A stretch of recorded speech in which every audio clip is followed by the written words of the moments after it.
लेता हूँ। तो मैंने यहाँ पर अभी जो लॉगिन करा है aws.amazon.com लॉगिन कर लेता हूँ।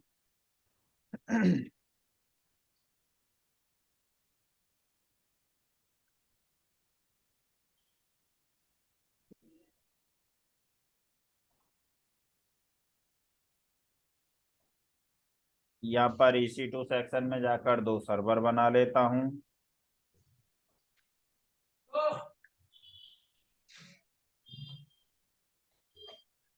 यहाँ पर आप चाहे कोई सा भी ले लो, मैं अमेजन लाइनक्स ही ले लेता हूँ। अमेजन लाइनक्स में अलग अलग वर्जन आते हैं, कोई सा भी वर्जन आप यहाँ यूज कर सकते हैं। तो मैं 5.1 ले रहा हूँ। यहाँ पर आप हार्डवेयर ले सकते हैं, यहाँ आप अपना की पेयर लगा सकते हैं। तो मैं अभी यहाँ पर बाई डिफॉल्ट जो कॉन्सेप्ट है मैं उन्हीं के अकॉर्डिंग ले रहा हूँ। और HTTP ट्रैफिक को भी अलाउ करा रहा हूँ क्योंकि मैं इस पर वेबसाइट बनाऊँ।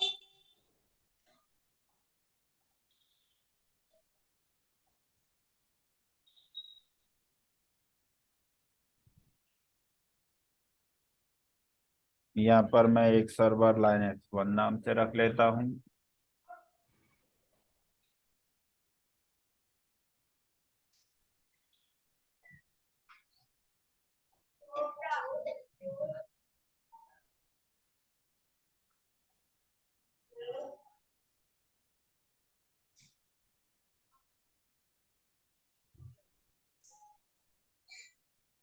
दूसरा एक और सर्वर बनाते हैं तब तक।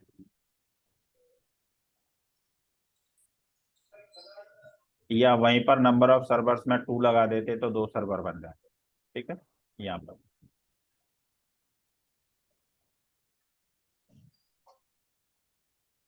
और इसको Linux 2 रख देता हूँ। Linux 1 सर्वर को पब्लिक आईपी कॉपी करके CMD ओपन कराया, SSH space EC2 - user @ public IP space -i space की का नाम डाल के एक्सेस कराया। हेलो। हम्म। हाँ बताओ।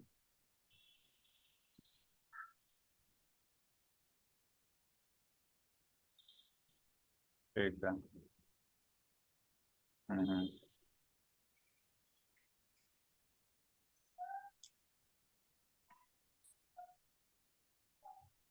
हम्म।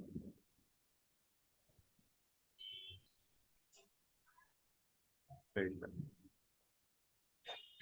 जो भी है देखता हूँ मैं।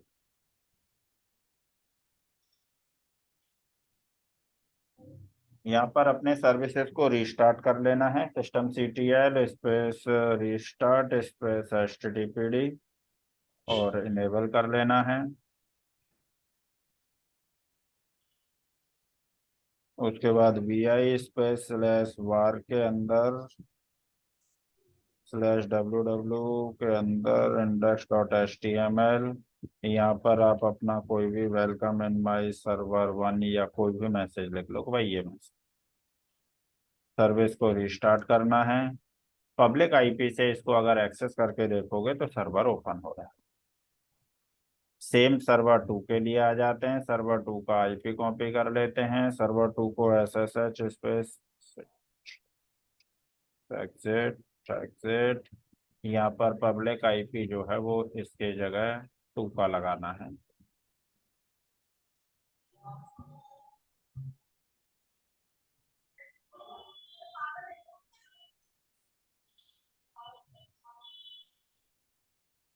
yum space install space httpd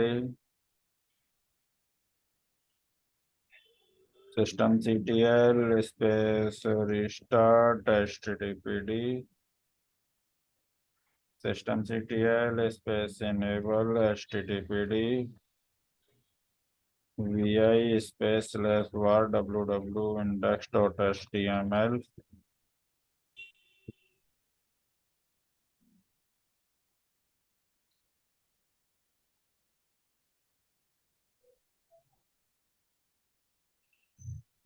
और ये हमारा सर्वर 2 के नाम से चल। ठीक है। अब हम चाहते हैं कि ये जो आईपी से सर्वर खुल रहा है ये आईपी से ना खुल के नाम से खुले। तो सबसे पहले हमें एक डोमेन नेम खरीदना होगा। और डोमेन नेम खरीदने के लिए आप कहीं भी जा सकते हैं, गोडैडी से खरीद सकते हैं, अमेजोन से खरीद सकते हैं, या कहीं और से मिल रहा हो वहां से। तो मैं अभी फिलहाल अमेजोन वाले पर दिखा देता हूँ। तो यहाँ पर आप सर्च करें रूट 53। रूट 53 स्केलेबल डीएनएस और डोमेन नेम रजिस्टर दोनों का काम ये करता है, यानी डोमेन भी बेचता है और डीएनएस भी रिजॉल्विंग कराता है। तो यहाँ पर आपको 4 ऑप्शन दिखेंगे, DNS management, traffic management, availability monitoring और डोमेन रजिस्ट्रार। डोमेन रजिस्ट्रार पर क्लिक करेंगे डोमेन खरीदने के लिए, और डोमेन रजिस्ट्रार पर क्लिक करने के बाद में जिस नाम से खरीदना है वो नाम यहाँ डालेंगे और चेक करेंगे कि क्या इस नाम से डोमेन है। अगर है तो वो कितने रुपए में है वो डिटेल दिखाएगा। तो ये सर्च करके बताएगा कि भाई देखो hello.com तो अनअवेलेबल दिखा रहा है, ये तो है नहीं, लेकिन यहाँ पर हैप्पी hello.net है जो कि $11 का है। ठीक है, यहाँ से आपको जो भी आपको दिख रहे हैं उनमें से आप जो चाहो वो ले सकते हो और उतना पेमेंट करके खरीद सकते हो। मैंने डोमेन एक खरीद रखा था, मैं उसे ही देख लेता हूँ, अगर वो मेरे पास अवेलेबल होगा तो मैं वो लगा लेता हूँ। तो मैंने जो डोमेन खरीदा हुआ है वो खरीदा हुआ है freenom.com पर। freenom.com पर मैं लॉगिन कर लेता हूँ अपने अकाउंट में।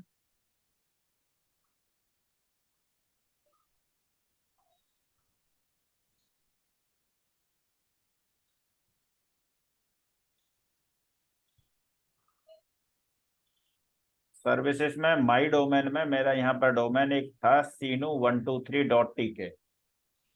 मैं इस नाम के डोमेन को लगा देता हूँ और अभी ये एक्टिवेट है, यानी कि जुलाई के लगभग तक ये मेरा चले। तो इसमें जो पहली कोई अगर डिटेल पड़ी है तो मैं उसे डिफॉल्ट कर देता हूँ, यानी कि बिल्कुल फ्रेश के तरीके से जैसे मैं लगा। तो मेरा जो डोमेन है वो है Sinu123.tk। अब आ जाते हैं रूट 53 में। तो हमारे पास डोमेन ऑलरेडी है, हम सीधा इसमें डीएनएस मैनेज करना शुरू करेंगे। डीएनएस मैनेज में क्रिएट होस्टेड जोन, एक होस्टेड जोन बनाएंगे, और ये जो होस्टेड जोन बनेगा ये उस नाम से बनेगा जिस नाम का डोमेन है। तो मेरे केसेस में Sinu123.tk। यहाँ डिस्क्रिप्शन अगर कुछ डिटेल लिखनी है, पब्लिक चाहिए या प्राइवेट चाहिए, तो हमें पब्लिक ओवर द इंटरनेट चलाना है तो पब्लिक छोड़ेंगे और क्रिएट कर। जैसे ही ये क्रिएट होगा तो यहाँ अपने आप 2 रिकॉर्ड बनकर आएंगे, एक होगा एनएस और एक होगा एसओए। तो एनएस रिकॉर्ड और एसओए रिकॉर्ड जो है ये 2 रिकॉर्ड यहाँ पर बनकर आ गए। ये जो एनएस है, इन एनएस की एंट्री हमें बतानी है अपने डोमेन रजिस्ट्रार को। तब तक हम इनकी एंट्रियों को ले लेते हैं। तो मैंने यहाँ से एक एनएस कॉपी कराया, जिससे डोमेन खरीदा है उस डोमेन रजिस्ट्रार के मैनेजमेंट में जाकर नेम सर्वर एंट्री मांगता है, वहां जाकर आप अपने डिफॉल्ट की जगह इन नेम सर्वरों को डाल दो। तो मैंने एक ये डाला, फिर दूसरा एनएस उठाया, दूसरे एनएस में मैंने ये डाला, फिर तीसरा एनएस उठाया, तीसरे एनएस में ये डाला, फिर चौथा एनएस उठाया, फोर्थ एनएस में ये डाला और अपडेट चेंज करा। तो it will take up to 24 hours, ये 24 घंटे तक का समय ले सकता है। हो सकता है 5 मिनट, हो सकता है 10 मिनट, हो सकता है 20 मिनट, हो सकता है 2 घंटे, तो लगभग अपडेशन है। अब हमने इधर एक नया रिकॉर्ड क्रिएट करना है जो होस्ट ए का काम करेगा। होस्ट ए रिकॉर्ड अब कौन से राउटिंग मेथड में काम करे, सिंपल, यानी जो भी रिक्वेस्ट आए सीधा उसी सर्वर पर जाएं, या वेटेज कि भाई इतनी रिक्वेस्ट यहाँ जाए इतनी यहाँ जाए, मान लो 3:1 या जो भी रेशियो में लगा रहे हैं। जियो लोकेशन, अगर इंडिया से बंदा खोले तो इंडिया में जाए, यूएस से खोले, यानी लोकेशन वाइज। लेटेंसी, जो जल्दी रेस्पॉन्ड कर रहा है उस पर रिक्वेस्ट पहले जाए। यहाँ पर फेल ओवर, यानी कि अगर फेल हो जाए तो वो सारी रिक्वेस्ट दूसरे पर चले जाए, यानी मल्टी आंसर तो अलग अलग, ये अलग अलग वैल्यू है। तो अभी मैं पहले एक सिंपल का बना रहा हूँ। तो सिंपल यानी जो भी क्वेरी आए वो इस सर्वर पर जाए। तो वो यहाँ पर रिकॉर्ड डिफाइन करने को कहेगा। तो मैंने यहाँ पर सब डोमेन में www यानी पूरा नाम हो गया www.sinu123.tk। ये रिक्वेस्ट जो है वो हमारी होस्ट ए की है, तो ए टाइप का रिक्वेस्ट। और यहाँ पर आप एंड पॉइंट में आप सेलेक्ट करेंगे किस तरीके से, आईपी है या एलाइज है, क्या है। तो मेरे पास तो आईपी है, मैंने यहाँ पर अपना उस सर्वर 1 का आईपी या सर्वर 2 का आईपी, यानी जो रिक्वेस्ट भेजनी है जिस सर्वर पर, वो डाल दिया। तो मैंने मान लो यहाँ पर सर्वर 1 का आईपी डाला, यानी कि अगर कोई www.sinu123.tk खोले तो वो साइट खुले जो सर्वर 1 पर है। यहाँ पर आप अपना टाइम वैल्यूज को अपने अकॉर्डिंग यहाँ पर क्रिएट कर लें, मतलब ये आपको एक रिकॉर्ड और बना के दे देगा। ठीक है, जब ये रिकॉर्ड अपडेट हो जाएगा तब आप इस रिकॉर्ड की टेस्टिंग करने के लिए यहाँ www.sinu123.tk चलाओगे तो ये आपके उस सर्वर की साइट पर हिट करना चाहिए। तो मेरा सर्वर 1 की साइड हिट करेगी क्योंकि मैंने सर्वर 1 का ही। तो ये तो हो गया एक सिंपल मेथड कि भाई ये है। अगर मैं मान लो यहाँ पे लगाता फेल ओवर, तो पहले ही मान लो सर्वर 1 पे जाए, जब सर्वर 1 फेल हो तब सर्वर 2 पे जाए, तो फेल ओवर लगा सकते हैं। या मैं लगाता लोकेशन वाइज, इंडिया के हैं तो इंडिया पे जाए, यूएस या कहीं, तो वो। तो ये जो रिकॉर्ड है सिर्फ आपका एक रिकॉर्ड ये बदलेगा, बाकी का तो रहने पर वो वही रहने। जिस मेथड में आपको चाहिए इस रिकॉर्ड को यहां से डिलीट करें और उस मेथड का बना दें। जैसे एग्जाम्पल के तौर पर अगर मैं इसको फेल ओवर का बनाना चाहूं तो यहां पर आप एक नया रिकॉर्ड डिफाइन करेंगे, create a record. Create a record में यहाँ फेल ओवर चूज कर लेंगे तो फेल ओवर हो जाएगा। जियो लोकेशन लगानी है तो जियो लोकेशन हो जाएगा, यानी जो लगाना है वो सेलेक्ट करके नेक्स्ट करो। सब डोमेन अपना www रखेंगे तो पूरा नाम www.sinu123। यहाँ पर रिकॉर्ड, यहाँ पर रिकॉर्ड में आपको डिफाइन करना है जियो लोकेशन में। तो मैंने कहा कि www.sinu123.tk खोले कोई तो पहला रिकॉर्ड मेरा इस आईपी पर जाए, तो ये हो गया मेरा एक आईपी। अब मुझे इसको बताना पड़ेगा कि ये कहाँ की लोकेशन के लिए है, तो मैंने यहां से जाकर एशिया, एशिया में मैंने अपना कोई भी जगह जो भी लगा रहे हैं वो ले लें। या सीधा आप यहाँ पर अगर देना चाहते हैं कि भाई मेरे को इंडिया, तो सेलेक्ट सीधा इंडिया, वो एशिया के अंदर इंडिया। ठीक है ना। अब यहाँ पर अगर आप हेल्थ चेक लगा रहे हैं तो हेल्थ चेक लगा सकते हैं। हेल्थ चेक से ये होगा कि अगर ये फेल है तो दूसरे केसेस में, मतलब दूसरे वाले पर चला जाए, तो उसके लिए है।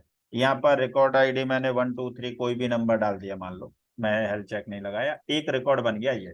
यानी कि अगर इंडिया का कोई बंदा हिट मारे तो वो सर्वर 1 की साइड खोले। तो इंडिया के आईपी से कोई हिट मारे, हाँ इंडिया के अंदर लोकेशन से, तो वो सर्वर 1 पे जाए। ऐसे ही एक रिकॉर्ड और बनाएंगे, वो भी जियो लोकेशन का ही बनाएंगे। जियो लोकेशन वाले पर यहाँ पर www नेम डालेंगे।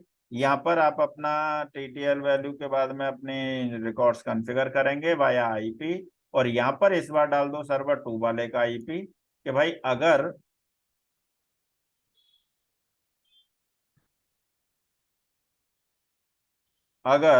कोई बंदा यूएस से हिट मारे या ऑस्ट्रेलिया से हिट मारे, जहां का आप लगाना चाहो, तो ये सर्वर है। ठीक है, इसमें रिक्वेस्ट आईडी 32 या कोई भी नंबर की दे दो। तो अब हमारे पास दो रिकॉर्ड बनेंगे, नाम एक ही रहा है। अगर इंडिया का बंदा हिट मारेगा तो इंडिया का ये सर्वर रेस्पॉन्ड करे, यूएस का मारेगा या ऑस्ट्रेलिया का मारेगा तो यूएस या ऑस्ट्रेलिया के लिए ये, यानी जहां के लिए जो बना रहे वो आप लगा सकते हैं। अब आपने अपने हिटिंग कराई www.sinu123.tk, तो इंडिया हिट करा, इंडिया का मतलब सर्वर 1, तो भी यही चीज है।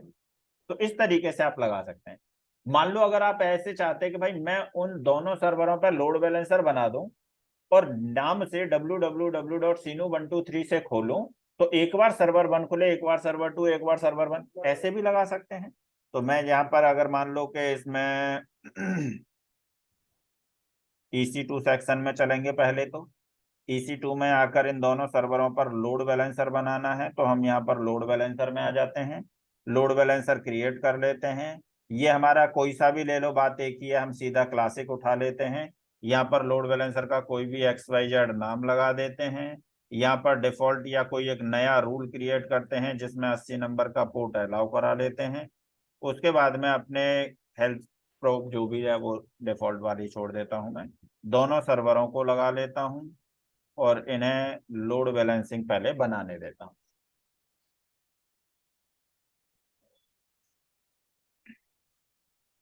लोड बैलेंसर से पहले चलने देते हैं, तब तक इधर इसके रिकॉर्ड्स जो बने हैं इन रिकॉर्ड्स को हटा देता हूं मैं, जियो लोकेशन वालों को।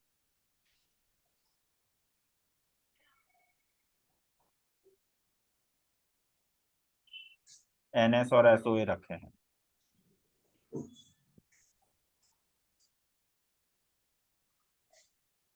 अब मेरा ये नाम है, इस नाम से अगर मेरी कोई भी साइड खोलता है तो ये लोड बैलेंसर का नेम है। जो लोड बैलेंसर के नाम से खोलते हैं तो एक बार सर्वर 1 की, एक बार सर्वर 2 के, एक बार सर्वर 1 के, एक बार सर्वर 2 के, ऐसे साइड खुलती है। तो अभी मेरा ये जो लोड बैलेंसर है, ये अभी यहाँ इंस्टेंस में देखूं तो ये अभी आउट ऑफ सर्विस आ रहे हैं। वेट करेंगे इन सर्विस आने तक। इन सर्विस जब आ जाएंगे तब ये काम करेगा। तो मैं इसका टाइम वैल्यू थोड़ा सा चेंज मार लेता हूँ, थोड़ा और फास्ट हो जाए। और इंस्टेंस के इन सर्विस तक वेट करना है। आ गया instance in service. In service आने पर ये वाला लोड बैलेंसर के नाम से खुलनी चाहिए पहले तो साइड। अगर लोड बैलेंसर के नाम से खुलेगी तो ही आगे का काम से लोड बैलेंसर पर रिफ्लेक्शन का आएगा। तो अभी मेरी लोड बैलेंसर के नाम से खुल नहीं रही है।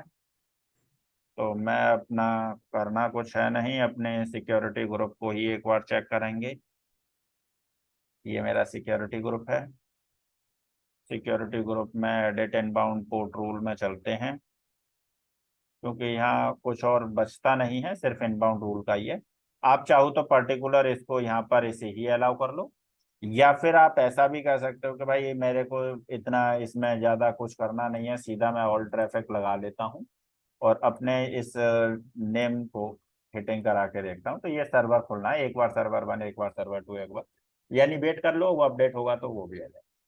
अब मैं चाहता हूँ कि ये इस नाम से ना खुल के सीनू 1 2 3 नाम से एक बार सर्वर 1, एक बार सर्वर 2 खुले। तो अभी सीनू 1 2 3 हो गई है बंद। यहाँ पर अगर हिट करोगे तो ये बंद है, क्योंकि मैंने रिकॉर्ड ही हटा दिया। अब मैं चाहता हूं कि यहाँ पर खुले, तो इसके लिए मैं अपने रूट 53 के अंदर एक नया रिकॉर्ड बनाऊंगा। और ये जो रिकॉर्ड है ये सिंपल ही होगा, क्योंकि एक ही है मेरे पास, लोड बैलेंसर तो एक ही है, उसी लोड बैलेंसर पर भेजे। नेक्स्ट करूंगा तो यहाँ रूट डिफाइन करने को कहेगा, सब डोमेन में डब डब डब। और यहाँ पर जो अब नाम उसे आईपी से दे रहा था अभी तक, अब आईपी से न दे के यहां मैं सेलेक्ट करूंगा कि मेथड क्या है। तो मेथड में यहां पूछता है ये वैल्यू। तो वैल्यू में आकर यहाँ पर आईपी है या क्या है, तो मैंने यहाँ से सेलेक्ट कराया एलाइज नेम है मेरा एप्लीकेशन या क्लासिक लोड बैलेंसर का, यानी ये वाला सिनेरियो है मेरे केस। तो मैंने इसे सेलेक्ट कराया। वो कहेगा रीजन क्या है, तो रीजन हमारा चल रहा है नॉर्थ वर्जीनिया आई थिंक्स, तो मैं नॉर्थ वर्जीनिया में चलूंगा। And this one is my north Virginia. और यहाँ जो लोड बैलेंसर है वो अपने आप आ जाएगा। और इस रिकॉर्ड को सेव कर दो। तो मैंने कहा कि किसी पर्टिकुलर आईपी पर नहीं जाए रिक्वेस्ट, इस लोड बैलेंसर पर जाए। तो इस लोड बैलेंसर पर जब रिक्वेस्ट जाएगी तो एक बार लोड बैलेंसर सर्वर 1 को देगा, एक बार लोड बैलेंसर सर्वर 2 को देगा। तो यानी नेम से रिक्वेस्ट और इस नेम पर जा रही है, एलाइज का कॉन्सेप्ट। अब अगर मैं यहाँ पर सीनू 1 2 3 को हिट मारता हूं तो एक बार सर्वर 1 खुलेगा, एक बार सर्वर 2 खुलेगा, एक बार सर्वर 1, यानी कि वाया नेम राउंड रॉबिन चलेगा। मतलब प्रोसेस मल्टीपल हैं, जो चाहो वो लगा लेना। तो इसका मतलब है वाया नेम नाम के थ्रू अपनी सर्विसेज को चलाने के लिए आप रूट 53 यूज करो। ट्रैफिक कैसे जाए, यानी route policies, routing policy simple रहे, वेटेज रहे, जियो लोकेशन रहे या क्या रहे। और दूसरा वाया नेम रहे, यानी 53 यानी डीएनएस का रूट। ठीक है, तो ये करके देखना है रूट 53।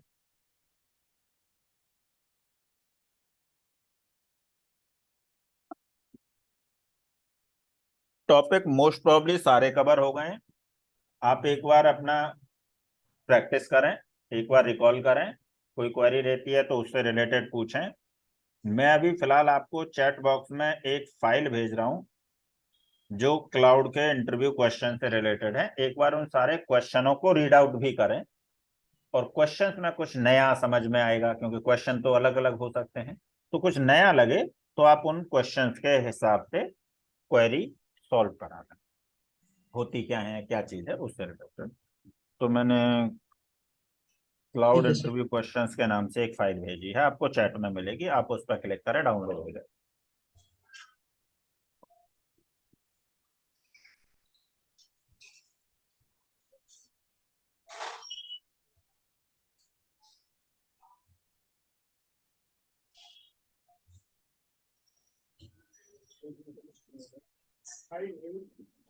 चैट में आई होगी, देखो सर नहीं है।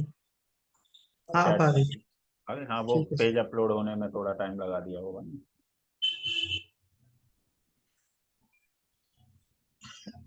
ठीक है ना। ये सर हमारे सारे टॉपिक हो गए। भेजा होगा मैम ने, मैम ने भेजा हुआ होगा।